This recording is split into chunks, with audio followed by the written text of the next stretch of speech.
நற்செய்தி வாசகம். லூக்கா எழுதிய நற்செய்தி 18ஆம் அதிகாரம். ஆண்டவரின் உயிருள்ள வார்த்தைகள் 35 43 முடிய. இயேசு எரிகோவை நெருங்கி வந்தபோது பார்வையற்ற ஒருவர் வழியோரமாய் உட்கார்ந்து பிச்சை எடுத்துக் கொண்டிருந்தார். மக்கள் கூட்டம் கடந்து போய்க் கொண்டிருந்ததை கவனித்த அவர், இது என்ன என்று வினவினார். நாசரேத்து இயேசு போய்க் கொண்டிருக்கிறார் என்று அவருக்கு தெரிவித்தார்கள். உடனே அவர், இயேசுவே, தாவீதின் மகனே, எனக்கு இரங்கும் என்று கூக்குரலிட்டார். முன்னே சென்று கொண்டிருந்தவர்கள் அமைதியாயிருக்குமாறு அவரை அதட்டினார்கள். ஆனால் அவர், தாவீதின் மகனே, எனக்கு இரங்கும் என்று இன்னும் உரக்க கத்தினார். இயேசு நின்று அவரை தம்மிடம் கூட்டிக் கொண்டு வரும்படி ஆணையிட்டார். அவர் நெருங்கி வந்ததும், நான் உமக்கு என்ன செய்ய வேண்டும் என விரும்புகிறீர் என்று இயேசு கேட்டார். அதற்கு அவர், ஆண்டவரே, நான் மீண்டும் பார்வை பெற வேண்டும் என்றார். இயேசு அவரிடம், பார்வை பெறும், உமது நம்பிக்கை உம்மை நலமாக்கிற்று என்றார். அவர் உடனே பார்வை பெற்று கடவுளை போற்றி புகழ்ந்து கொண்டே இயேசுவை பின்பற்றினார். இதை கண்ட மக்கள் யாவரும் கடவுளை புகழ்ந்தனர். இது வாழ்வு தரும் கிறிஸ்துவின் நற்செய்தி. கிறிஸ்துவே உமக்கு புகழ். ಲೂಕಾ ಅಧ್ಯಾಯ 18 ವಚನ 35ರಿಂದ 43ರವರೆಗೆ. ಯೇಸು ಜೆರಿಕೋ ಪಟ್ಟಣವನ್ನು ಸಮೀಪಿಸುತ್ತಿದ್ದಾಗ ಆ ರಸ್ತೆಯ ಪಕ್ಕದಲ್ಲಿ ಒಬ್ಬ ಕುರುಡನು ಕುಳಿತುಕೊಂಡು ಭಿಕ್ಷೆ ಬೇಡುತ್ತಿದ್ದನು. ಆ ರಸ್ತೆಯಲ್ಲಿ ಜನಸಮೂಹದ ಶಬ್ದವನ್ನು ಕೇಳಿ ಆ ಕುರುಡನು, ಯಾವ ಸಂಭ್ರಮ ನಡೆಯುತ್ತಿದೆ ಎಂದು ಕೇಳಿದನು. ಜನರು ಅವನಿಗೆ, ನಜರೇತಿನ ಯೇಸು ಬರುತ್ತಿದ್ದಾನೆ ಎಂದು ತಿಳಿಸಿದರು.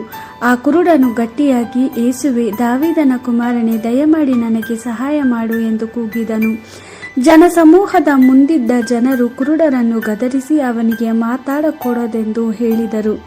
ಆದರೆ ಆ ಕುರುಡನು ಮತ್ತಷ್ಟು ಗಟ್ಟಿಯಾಗಿ, ದಾವೀದನ ಕುಮಾರನೇ, ದಯಮಾಡಿ ನನಗೆ ಸಹಾಯ ಮಾಡು ಎಂದು ಕೂಗಿದನು. ಯೇಸು ಅಲ್ಲೇ ನಿಂತು ಆ ಕುರುಡನನ್ನು ತನ್ನ ಬಳಿಗೆ ಕರೆದುಕೊಂಡು ಬನ್ನಿರಿ ಎಂದು ಹೇಳಿದನು.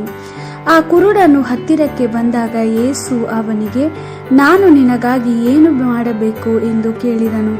ಕುರುಡನು, ಪ್ರಭುವೇ, ನನಗೆ ಮತ್ತೆ ಕಣ್ಣು ಕಾಣುವಂತೆ ಮಾಡು ಅಂದನು.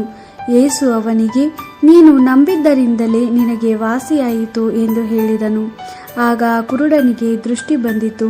ಅವನು ದೇವರನ್ನು ಸ್ತುತಿಸುತ್ತಾ ಯೇಸುವನ್ನು ಹಿಂಬಾಲಿಸಿದನು. ಇದನ್ನು ನೋಡಿದ ಜನರೆಲ್ಲರೂ ಈ ಮಹತ್ಕಾರ್ಯಕ್ಕಾಗಿ ದೇವರನ್ನು ಕೊಂಡಾಡಿದರು. ದೇವರ ವಾಕ್ಯವಿದು. ದೇವರಿಗೆ ಕೃತಜ್ಞತೆ ಸಲ್ಲಲಿ. Gospel according to Luke chapter 18 verse 35 to 43. When Jesus drew near to Jericho, a blind man was sitting by the road begging. As he heard the crowd passing by, he asked what was happening, and they told him that Jesus of Nazareth was passing by. Then he cried out, Jesus, son of David, have mercy on me.